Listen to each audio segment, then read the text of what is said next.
All right, welcome to this e-class on 6 top reasons why people bully. So I am the school counselor for Second Mesa Day School. Ne kohote vutio yan hopi matua, ne Michael Adams yan pahan matua, ne keswangwa, ne tewa noxino. And a part of who I am is trying to work with students and help in them learning different parts of who they are to feel safe and to actually learn, right? Because school is all about learning and acquiring new skills and motivation, social engagement, but there are a lot of little things that can happen within those. So it makes school a really exciting environment and a good time to be in when we are aware of things such as bullying. Okay, so here is one thing that I remember is I definitely was a bully in one part of my life in high school. I definitely was bullied in another part of my life as a younger student.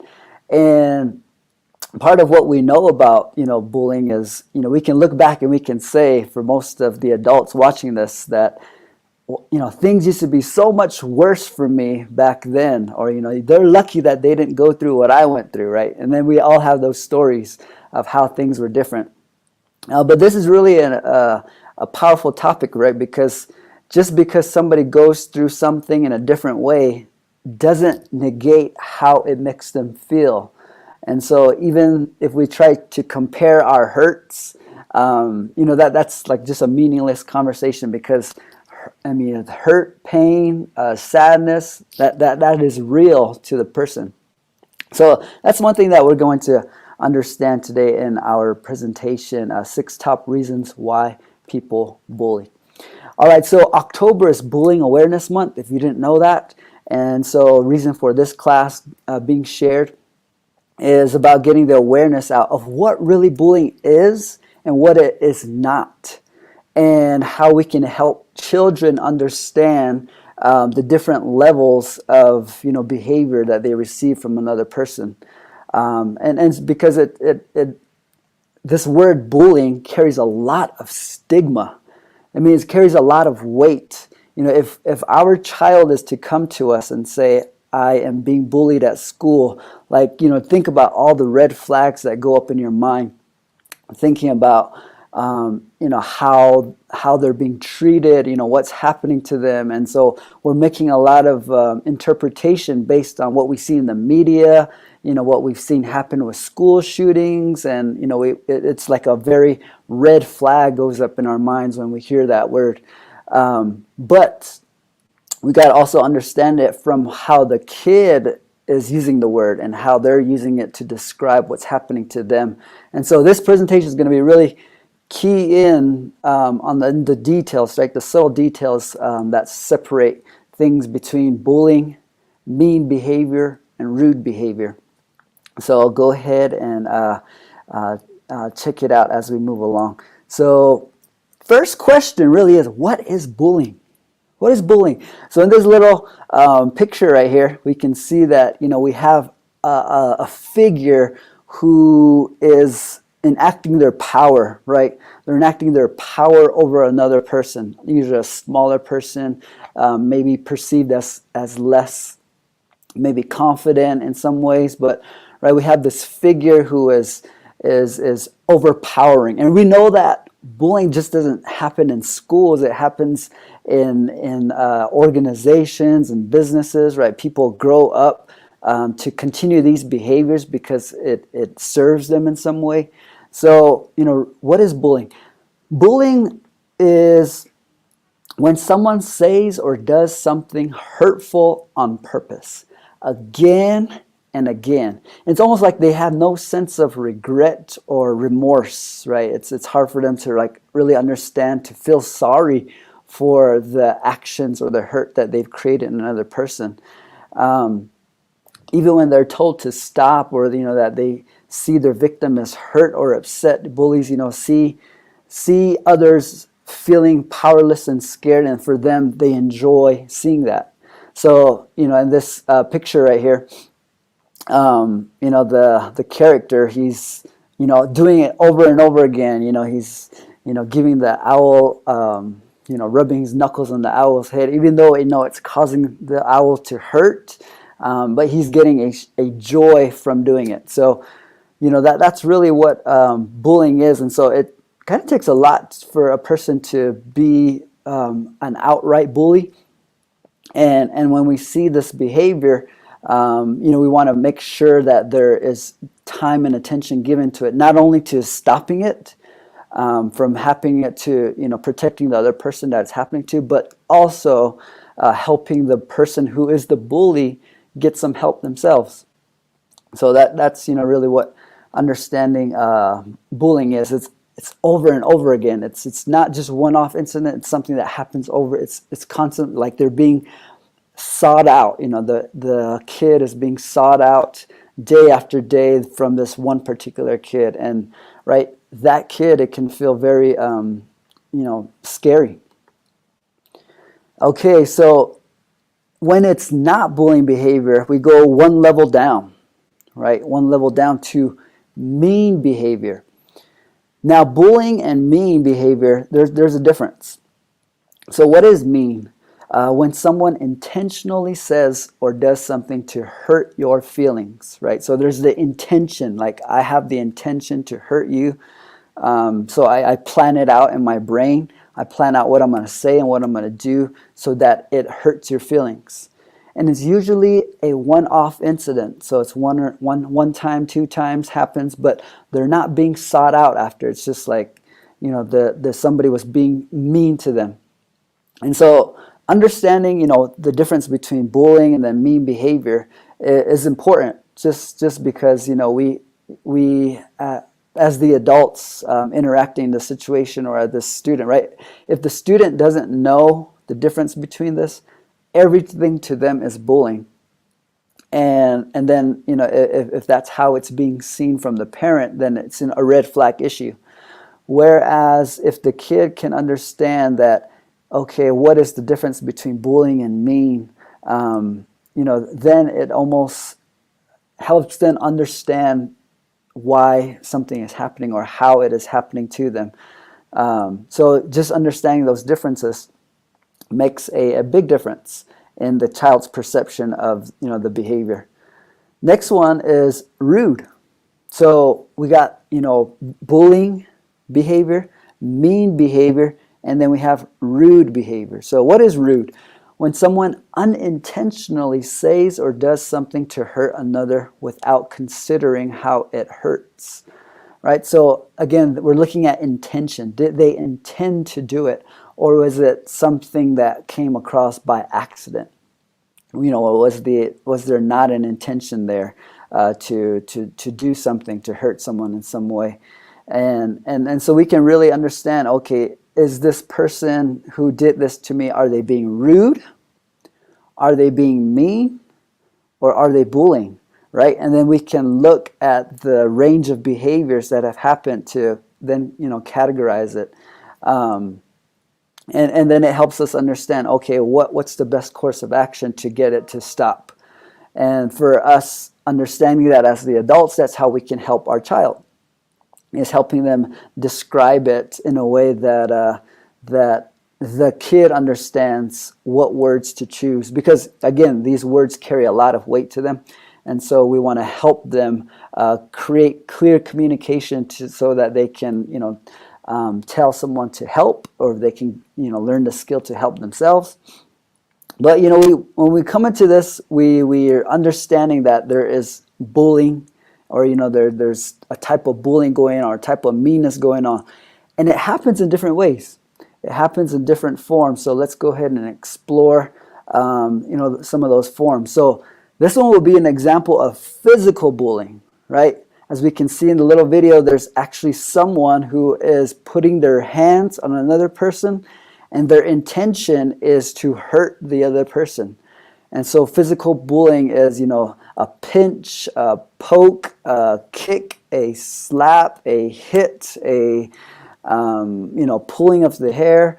And so any way in which another person puts their hands on another person would be considered physical bullying. And that is, there's somebody has to plan that out. There's an intention to do something hurtful to another person in that way. But again, it only fits into physical bullying if it's done over and over again, right? Over and over again. So people, especially our kids, they're mean. They're learning how to be nice. It's easy to be mean. It's kind of more difficult to be nice and to be kind. Just in our day and age and what we're growing up and what we're seeing. So kids are going to be mean, and there are going to be times when our kids are faced in these situations and are gonna know what to do or not know what's going to happen to them. So we got to be aware of this form of bullying.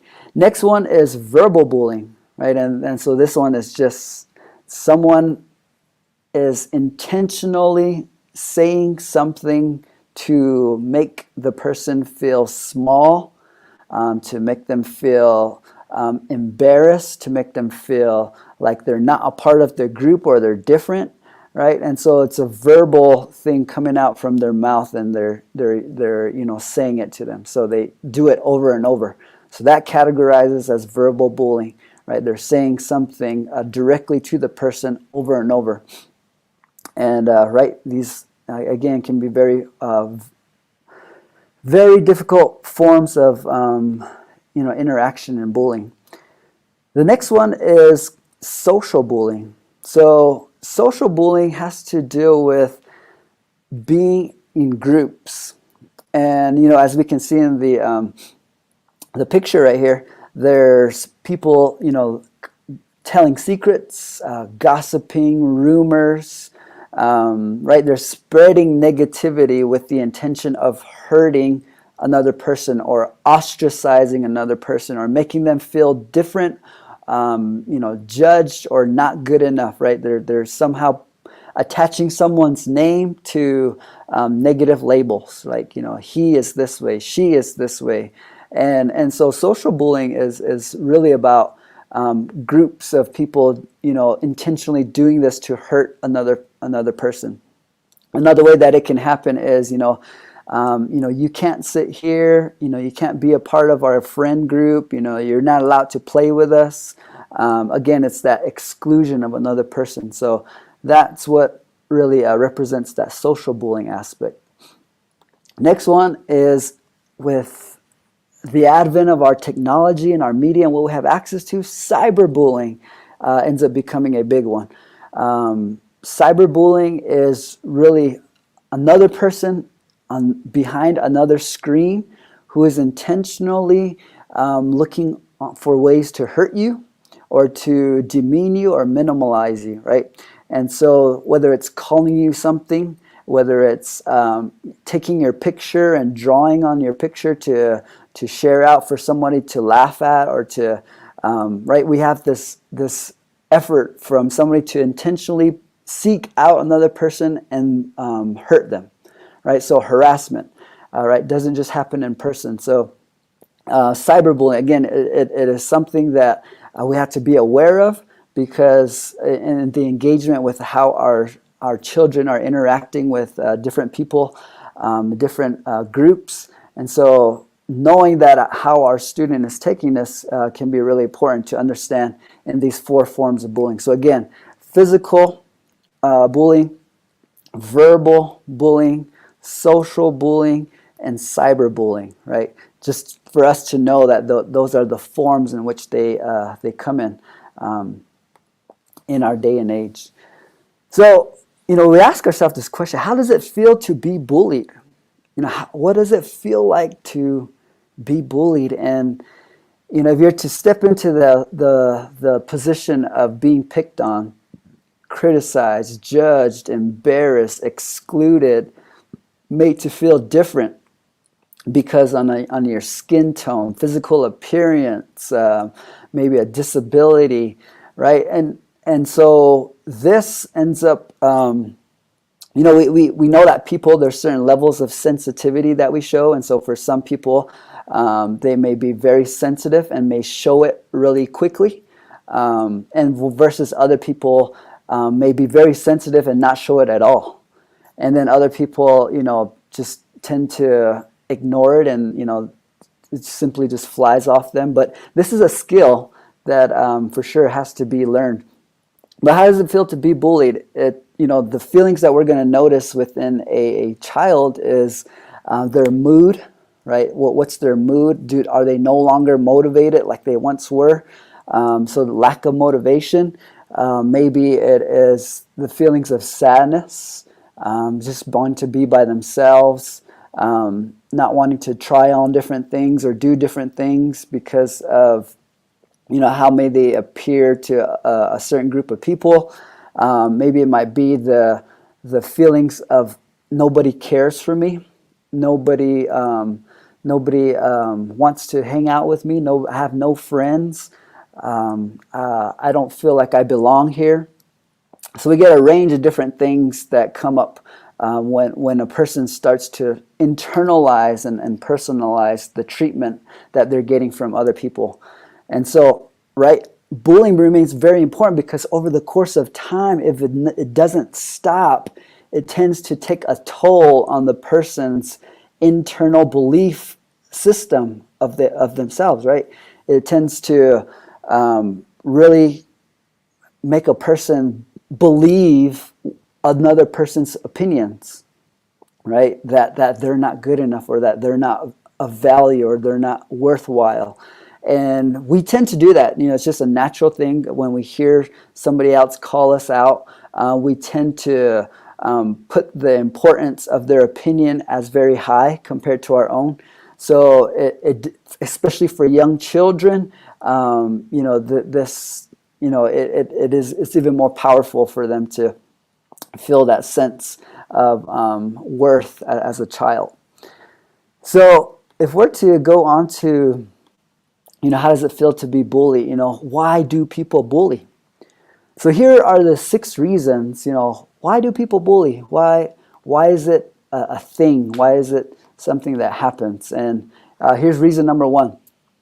People who feel frustrated, hurt, angry, or are having difficulty at home or in class can direct these negative feelings towards others by bullying them, right? So, people who usually bully others are being bullied themselves, right? They've learned to deal with their emotions in this way. They've learned to treat others in this way because of the way that they've been treated themselves. And so when a person has these negative feelings inside them and they don't know how to cope with them or remove them in a healthy manner, right? It comes out in the best way that they know how, which is to make somebody else feel small and weak. And so that's how we tend to see it. And if we do see a lot of bullying, which I think we do in our community, that means that there's a lot of negative feelings inside a lot of our people, and we don't quite know what to do with it, or we haven't found a healthy manner of moving forward with it, right? So it tells a lot about a person. It almost says more about that person than it does about the actual person being bullied. So here's the second reason. Bullies often lack attention from friends, parents, or teachers. So they will bully you just to feel popular and be seen as tough or cool or in charge. So usually there's rewards, for you, especially for children from 5th, 6th grade throughout high school, right? There's a big image, right? We care about how we look to our peers. And so if I can appear as someone that's cool, and to be cool is to pick on someone, then we'll have a lot more of that showing up because, again, people are trying to find out what image, what identity I can be like, so that I'm accepted by my friend group. So again, lack of attention from parents, friends, or teachers, we might see that second reason. Third reason, some children have learned to bully by copying behaviors from others. So such as parents, brothers, sisters, aunts, uncles, grandparents, right? They may have seen how their family members get away by being angry or pushing other people around, and they might see that it benefits them. They're able to get what they want when they want it, by being mean towards other, or by minimalizing another person. So it works for them, right? And so the kid sees that, and the kid's like, okay, I can do that too, because I've seen that that's how it works. So sometimes, again, bullies are the victims of being bullied themselves, and right, it undealt with can last for years, right? It's such a traumatic experience of being bullied that if undealt with, if unhealed, right, ends up just carrying on into that person's life. And sometimes these are things that that are very hard to look at, or very hard to understand within that person, but it is there.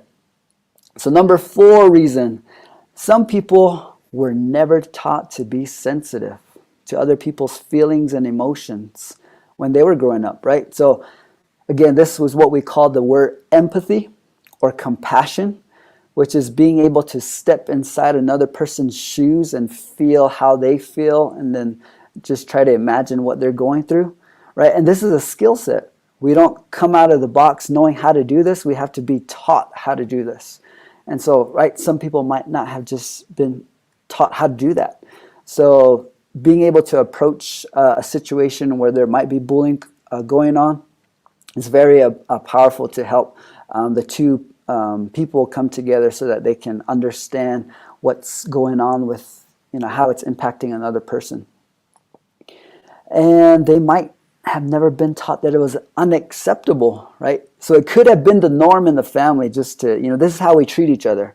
And, you either deal with it, get over it, or, then you're SOL, right? And so in some families, it's like that. So it might never have been said as, all right, we don't do that in this family, stop doing that. That's not how we treat each other. That might have never happened in a family. So it might be acceptable to that kid. That's how we do it. That's how we treat each other. So a lot of this, again, is learned behavior. All right, number 5 reason. Watching a lot of violent movies, TV, and video games, for sure, can make a person want to try out some violent words and actions. And so, being able to see in the media how much bullying behaviors are acceptable or cool, we may tend to model that same thing, with our friends, with our peers. Your kid might tend to do that as well. And so it is, highly encouraged to pay attention to the types of media that your, children are watching, that they're exposed to, and especially, what their friends are like, right? If you know what their friends are like, then you as a parent can understand what types of behaviors your student might be trying on, right? Because we're the average of the 5 people we hang out with the most, and so we adopt, right? We adopt, and we bring in some behaviors and some attitudes and some outlooks, some perspectives of those that we hang around with. So very important to understand. And number 6, the last one, some people have not been taught that everyone is unique, and we should be treated in a very, very fair, respectable manner, even if we have a wide range of differences, right? So again, this comes back to teaching. How do we teach children to treat other people? How do we teach our children to value a high level of respect, to value responsibility, to value character, right? How do we teach children to value that? And sometimes it has to come from the school, or it has to come from another individual, because maybe we as the adults have not learned to do that ourselves. And so, this, again, it becomes a very big learning game that we're in understanding bullying. So those are the 6 reasons. And, if students, you yourself as an adult, if what should you do if you see bullying or are being bullied? And one of the things that we recommend for our students is, remember, it's never your fault for being bullied. And because in a large tendency we tend to believe that, oh, it's my fault, I'm the reason why this happened, or I'm the reason why I'm being treated this way. And they tend to, personalize that the opinions of another person. But it's very important for them to not do that. We want to make sure that the bullying has more to say about the bully than it does about you, right? And so we want to make sure that both parties are being helped in that situation. So if your child comes to you with feeling like they're being bullied, it is you definitely want to pay attention to it. You definitely want to ask your student, maybe not jumping to assumptions, but ask them, how are they being bullied? By which person are they being bullied? Are they continuing to do this over and over? Is it one time? Just have them describe it, the situation, what's going on, and then they begin to tell you. And then you get a sense like, okay, is this a rude behavior? Is this a mean behavior? Or is this, bullying? And I need to get, the school involved in this situation. And so, again, behavior is always changing. And, as a school, the school has to kind of investigate, to protect the truths of, both parties. And so, they have to hear the side of the story from this student, and then they got to hear the side of the student from this story, and then they got to hear the side of maybe any other witnesses that may have seen what has been going on. So to really get a full picture of what's going on. So it's definitely a process when any of these situations come across. What you can encourage your student to do is to record in a journal or a diary, right? Any of the information that they feel needs to be noted. So having them take notes, or write down describe their situation, and try to put it into words is always a very good practice. Sometimes we carry so much of the emotional experience of it in our head and in our bodies, but as we begin to write down what's going on, it actually helps us process it. So writing down the acts, writing down the description of things can actually help a student process what's going on with them. Next one, if you're being bullied, never tell a student to take revenge on the bully, right? Don't tell them to go back at the bully, just because I know it's easy thing to do. You want to teach your kid not to tolerate certain things, so you want to tell them to hit them back or do something. But really, our goal is to get our students to learn the skill of communication, right? We want to let them help them learn maturity with their own emotional intelligence, to help to resolve things utilizing their words. And this is something that's difficult, right? Because we don't all believe that it can be done. In some ways, sometimes we believe that things have to be dealt with in a physical manner.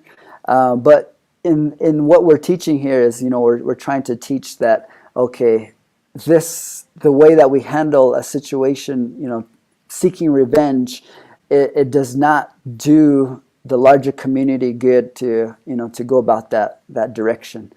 It only amplifies, right? It only amplifies the situation. It makes it bigger, and usually, because that person's going to come back even more, and then that person will come back even more and more, and right, there's just a wall of separation that begins to be formed between two people. And we have too many walls. We have too many walls in our community, and so we don't need no more walls.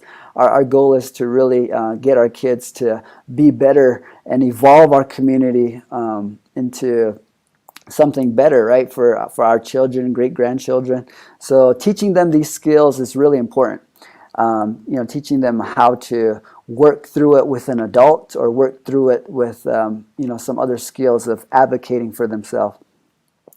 So again, one of the things that we teach with our students is how to assert themselves And this is a very important skill that, I see many adults lacking in their life, or maybe not having a strong foundation, but assertiveness, right? Being able to speak up and clearly communicate what it is that you feel and what it is that you need. Right, so a lot of the times I'll have students coming in saying, I feel upset because you tripped me when we were walking in line. I need you to keep your feet off me, your hands off me. Thank you.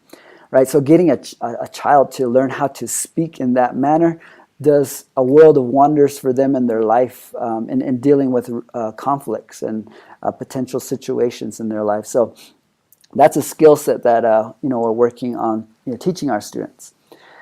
And only spend time with people who make you feel good about yourself. That's an important one. Remember to always respect other people. You don't have to be friends with everyone or like everyone, but we do want to have our students walk around with a feeling of respect, that they can respectfully engage with anyone, no matter the situation.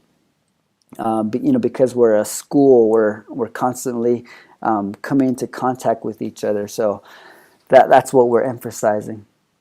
And then last one is make it clear to people around you that you don't like it when people bully others. So make sure that you're constantly communicating that, and that people are clear where you stand regarding that. All right, and I think filling up our last slides.